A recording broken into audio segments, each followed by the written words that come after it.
Hi, I first want to introduce myself to those who haven't taken the 30-day program. My name is Tiffany. I was in the hotel industry for about 15 years.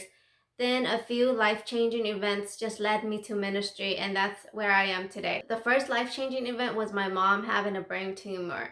She was healed from that tumor, and then my cousin died in a car accident. He left behind 3 young kids. I saw a lot of homeless people during the recession, and I wanted to do something. And so I decided to go into ministry, and then I went into working with death and dying. I also realized that those who are the helpers, such as priests, chaplain, nurses, supervisors, all of these people are really stressed out. Some of the participants have told me that they are unhappy, lonely, suicidal, they want to quit their job, and they're having problems at home. So I figured some of those symptoms are because of stress and burnout. If we incorporate good self-care, then maybe we can lessen those issues. So that is why I'm here today. Because our time is limited, I highly recommend that you go to the website to get all the materials and recommendations. Thank you for having me.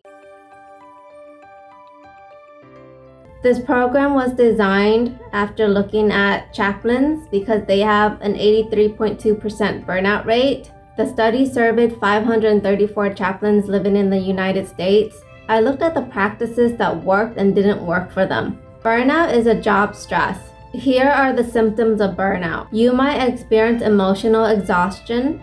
You might have feelings of negativity or ineffectiveness. You feel you don't have enough support at work, and you feel you are working hard yet not accomplishing anything. There are 4 factors that contribute to burnout.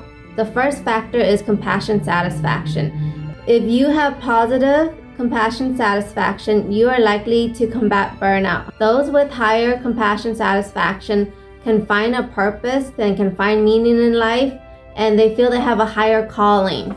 You can easily find motivation and inspiration, and you have better job performance. The second factor is secondary traumatic stress, STS. It's very similar to PTSD in that it shares having flashback, nightmares, and intrusive thoughts. Compassion fatigue is included in this category because it is when the helper feel an enormous stress because of working with trauma survivors. It prevents you from establishing personal and professional boundaries because you want to help the patient more, but you can't, and you take on their pain and suffering. The third factor to burnout is mindful self-care. Those who have positive mindful self-care can easily combat burnout. Those who do not have positive self-care will experience conflict in their personal and professional life. They will feel disconnected from other people. They may turn to drugs, alcohol, and other methods to cope with the stress. Lastly, organizational factor is a contributor to burnout. This is when you feel ineffectiveness, where there's no opportunity for decision making, and the long work hours and unmanageable cases contribute to your ineffectiveness. You also feel a threat to your safety, such as those working in the hospitals may feel unsafe working there because of COVID. Now let's talk about preventive care. Maslow's triangle of needs will be repeated throughout this program. For the chaplains, they feel that the first 4 needs were unmet, and they try to satisfy those by coming up with practices to adapt to those needs. For us to be the best version of ourselves, these needs to be met.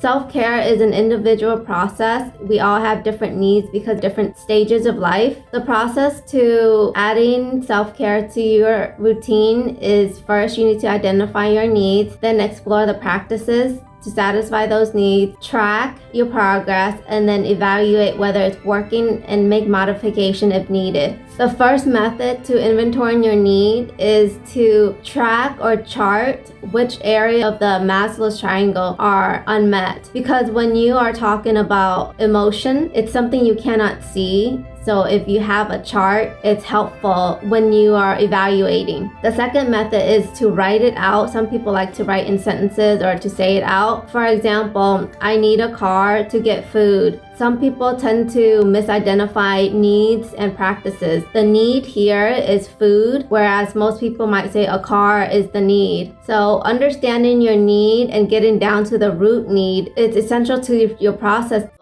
So to learn what we need, one recommendation is the Enneagram personality type. There is a link for you to take a quiz, and that's about 7 minutes, and you can figure out which one you are, and you can use that information to learn about yourself and how you see yourself, how you interact with other people, and you can use that to find which self-care method is best for you.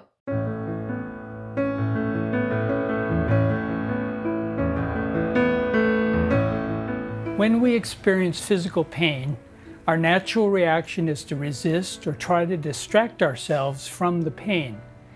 But this resistance can actually cause us to tense our muscles even more and actually increase pain. The body scan is a mindfulness practice that can help change your relationship with and ease physical pain. In fact, MRI scans show that practicing this technique actually changes the way the brain perceives pain. Be patient with yourself if you do not experience relief right away.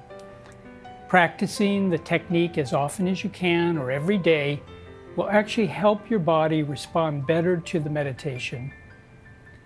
And now, as we begin, I invite you to relax and find a place to sit up or lie down comfortably. Close your eyes and begin by gently paying attention to the physical sensation of breathing, wherever it is most clear for you, at the nostrils, in the movement of the chest, or in the stomach. Feel the sensation of breathing. Breathing in, know you're breathing in. Breathing out, know you're breathing out.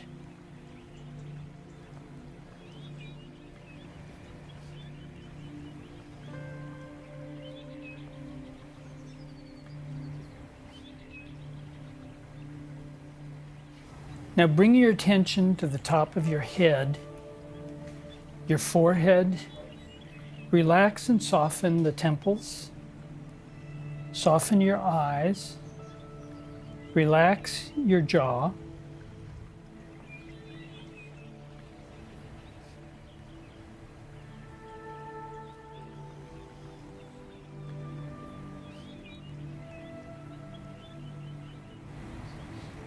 Bring your attention to your throat, now the back of the neck, and release any tension or stress that you feel.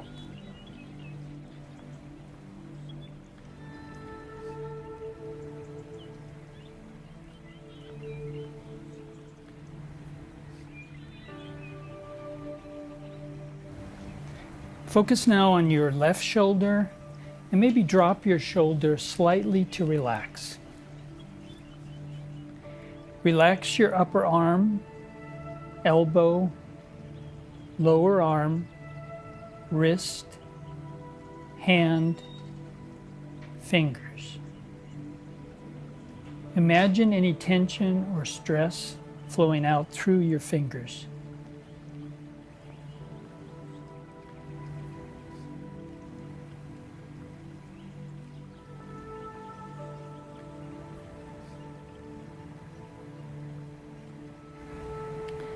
Now move your focus to your right shoulder and drop your shoulder slightly to relax.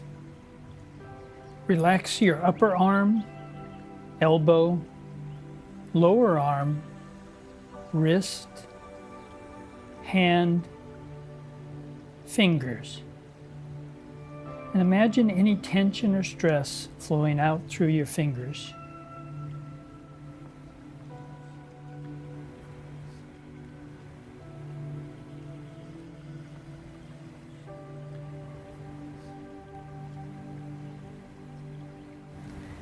Now bring your attention to your chest and now to your stomach, and relax the muscles of the stomach.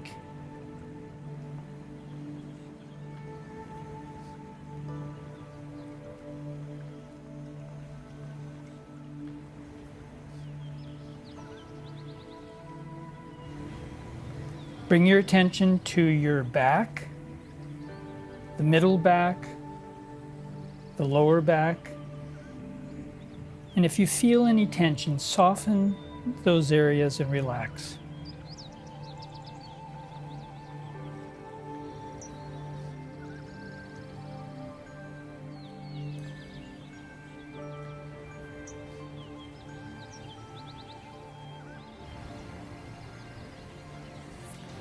Focus now on your left leg, the upper thigh, the knee, lower leg, the ankle, the top of your foot, bottom of your foot, the toes. Feel any sensations in your toes or note the lack of sensation. If you feel tension in the toes, just soften the area and let go. If your attention wanders off into thoughts, gently bring your attention back to your left toes.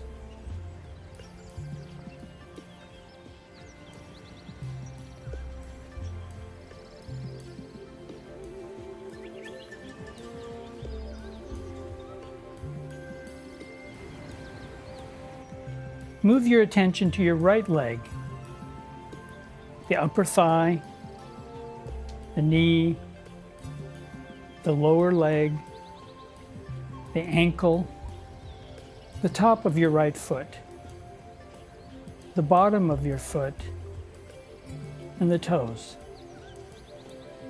Feel any sensations in your right toes or note the lack of sensation. If you feel tension in your toes, just soften the area and let go.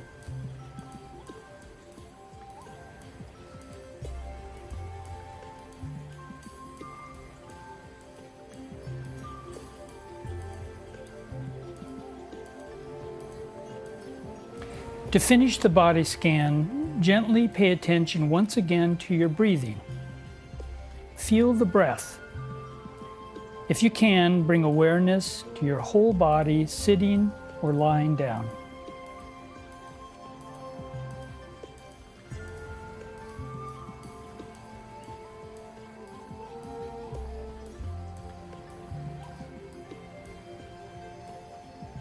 Now I invite you to send thoughts of kindness to your remarkable body and end with feelings of gratitude for how your body serves you in your life. Thank you for joining me in this meditation. I hope you found it helpful, and I wish you good health.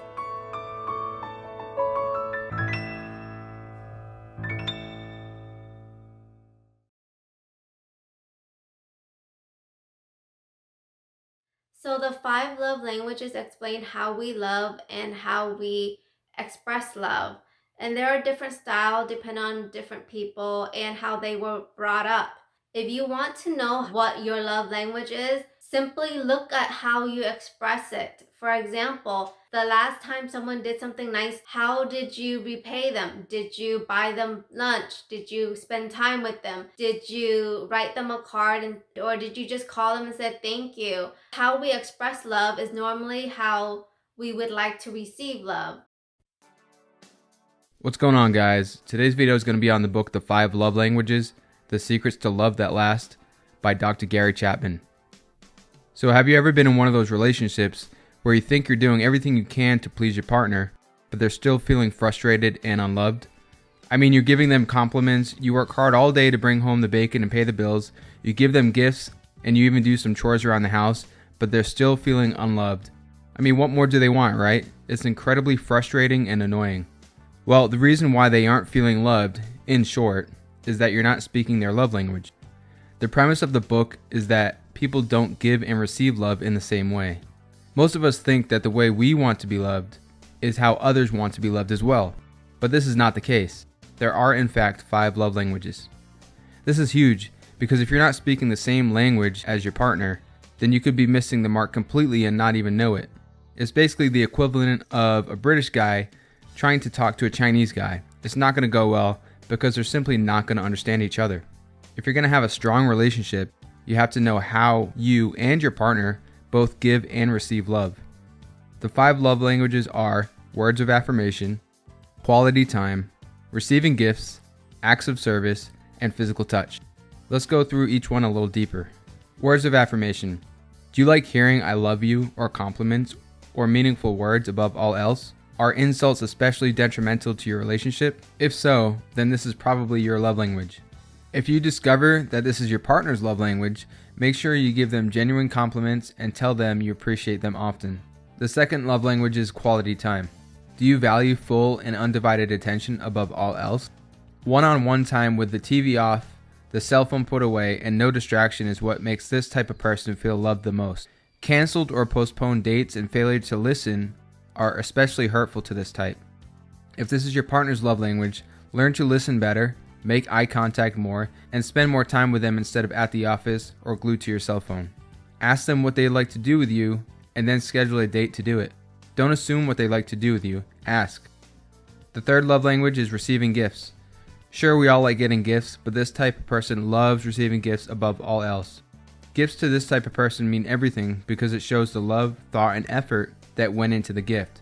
I'm not talking about materialistic or the cost of the object, but the thought behind it.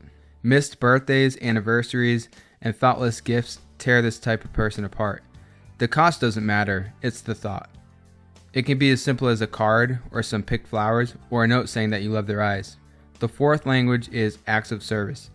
Chores around the house or errands that ease the burden of responsibility are the loving characteristics of this love language. This can be as simple as taking out the trash, paying the bills, doing the dishes, picking up the kids from school, and so on.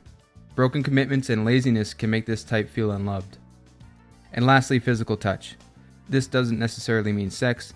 If hugs, cuddling, holding hands, and thoughtful touches are the most important thing to you, then this could be your love language. If their physical presence is crucial to you, then this could be an indicator as well. Any kind of neglect or abuse would destroy this type of person and their relationship. So which one do you most strongly identify with? Keep in mind, you should only have one primary love language. Sure, we may like all those things, but one of them should resonate with you the most. Really think about each one and imagine your partner doing each one in turn and see how you feel. If you're still having a hard time, let's look at a couple ways to figure out your love language. First, examine your childhood. How did your parents express their love to you? What made you feel loved? That may have translated to how you now express and receive it. Another way is to ask, what's your first instinct when you want to show someone you love them? Trust your instinct. And the third way is to look at how you've been hurt deeply in the past. What hurt the most? Exploring that can help shed light on what your love language is. If you still don't know, go take the quiz over at 5lovelanguages.com. Now that you know your love language, think about these love languages from your partner's perspective. Can you identify their love language? I highly suggest you ask them to take the quiz instead of assuming what it is. Remember, what we think is an act of love may not be seen that way by your wife, your husband, or your partner. It really is vital that we learn and understand their love language if we want to make them feel loved. So, find your partner's love language and speak it. Do something special once a week to fill up what Dr. Chapman calls their love tank. Your love tank is like the gas tank in a car. You want to fill it up and keep it full. When your tank is full, your love life will be at its best, and a full tank can keep you going through trying times and relationship difficulties. If you're not consistently filling up the tank, you'll be running on fumes and eventually you'll burn out.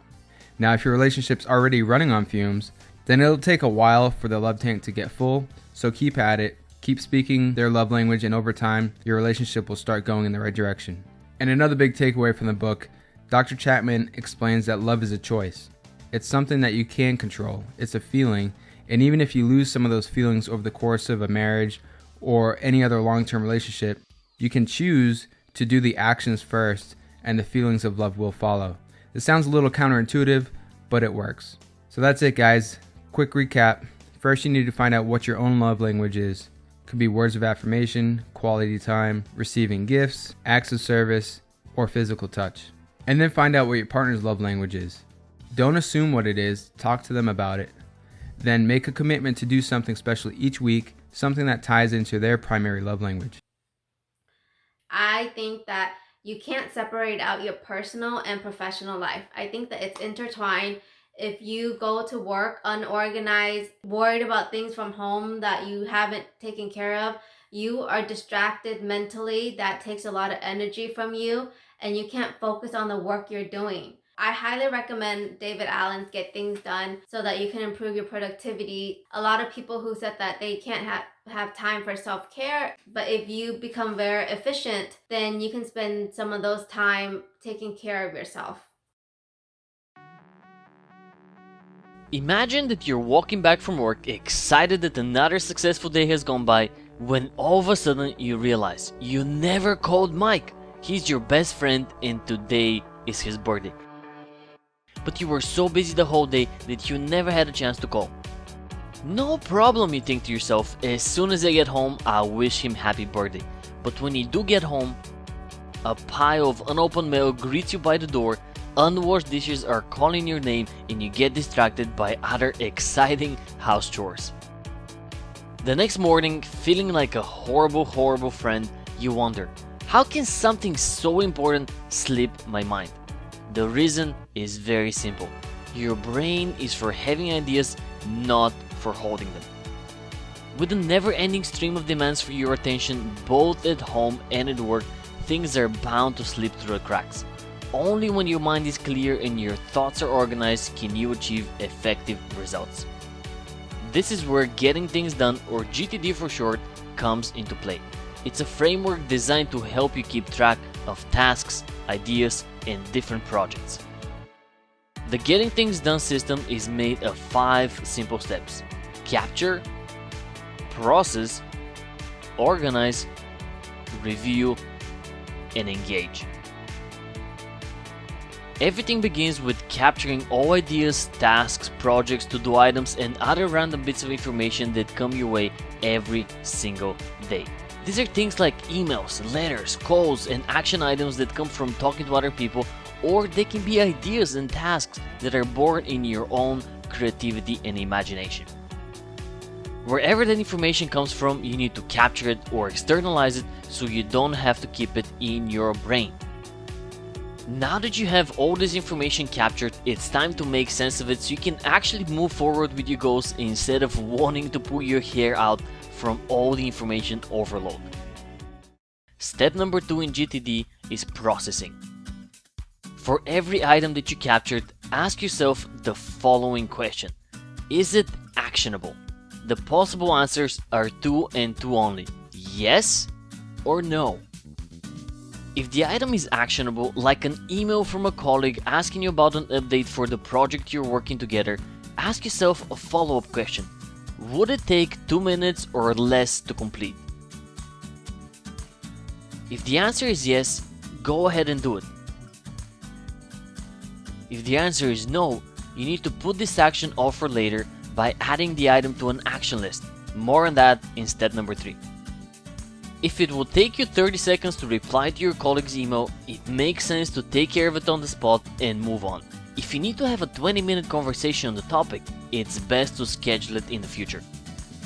If the item you're processing is not actionable, like a confirmation of a payment you made for your monthly internet bill, you have 2 choices: discard it, or keep it as a reference in case you need that info down the road. Repeat the same process for every piece of information. You've processed the information, things are already looking up for you, now you need to organize it. And this is where the magic happens.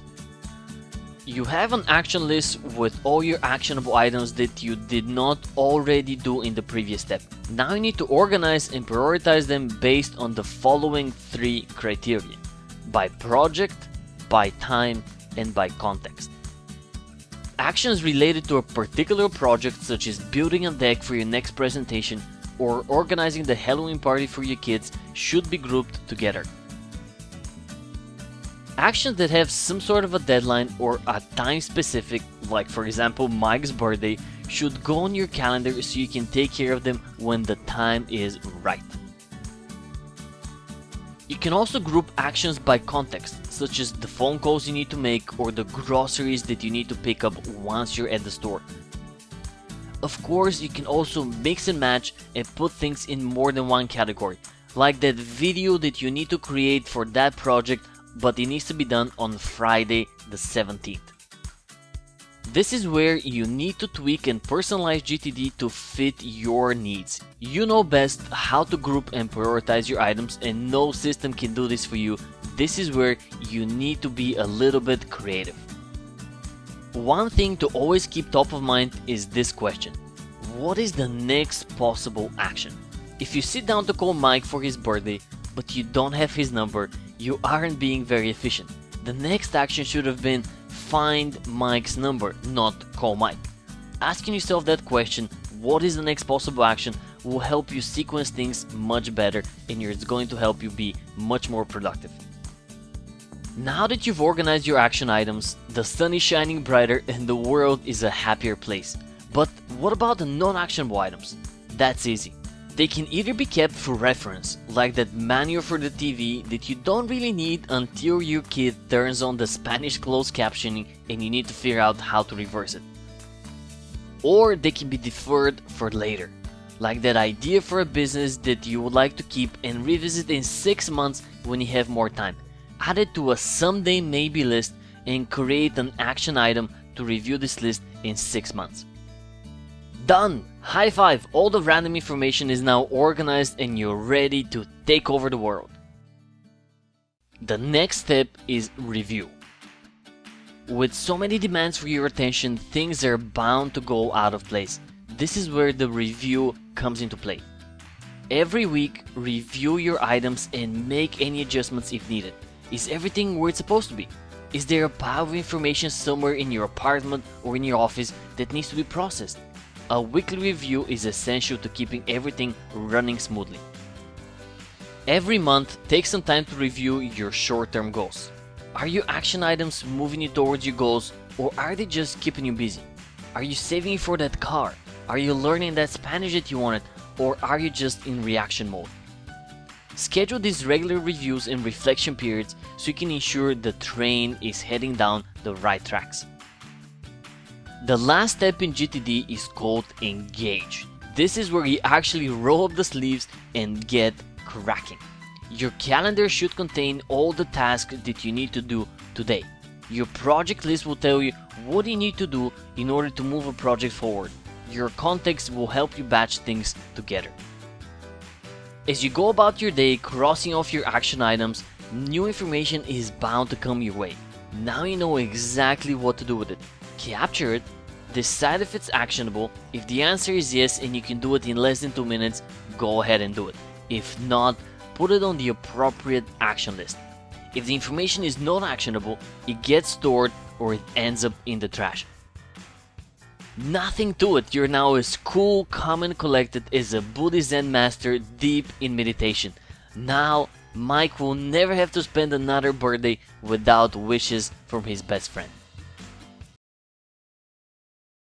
I highly recommend that you use aromatherapy. It works very well. I know that some hospitals use lavender to help relax the patient in combination with breathing exercise. So, for example, in a hospital setting, they may take a little cup with some cotton and use lavender essential oil. And while they're breathing, they may want to clear out their mind or reflect on a positive imagery. If you want to put something like this in your car, I highly recommend it because there's nothing to plug in. Of course, you can also go with the plant, or you can use candles if you don't have plants. So I highly recommend this strategy while you're doing your breathing exercises. It smells so good. So I hope this has been helpful for you. Because our limited time, I really can't go through a lot. If you are interested in signing up for the 30-day self-care program, it's available. So thank you for having me.